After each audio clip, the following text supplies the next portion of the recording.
Viral seekor sapi masuk ke dalam Indomaret Pelaju Palembang, ngamuk seruduk motor terparkir. Warga Pelaju Palembang dikejutkan oleh kemunculan seekor sapi berukuran besar yang masuk ke dalam sebuah minimarket Indomaret, Rabu, 4 Juni 2025, sore.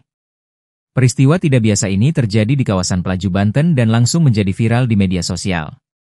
Dalam video berdurasi 22 detik yang diunggah akun Instagram Kita Palembang, terlihat suasana panik ketika sapi keluar dari dalam minimarket dan menyeruduk sebuah sepeda motor yang sedang terparkir. Seorang pria berbaju merah hitam tampak berlari ketakutan setelah keluar dari toko. "Aku tadi sedang santai di situ, lagi ngopi di situ, aduh sapi.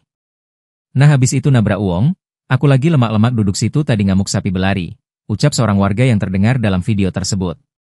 Belum diketahui secara pasti dari mana asal sapi tersebut, namun warga menduga hewan tersebut merupakan sapi kurban yang lepas menjelang Hari Raya Idul Adha.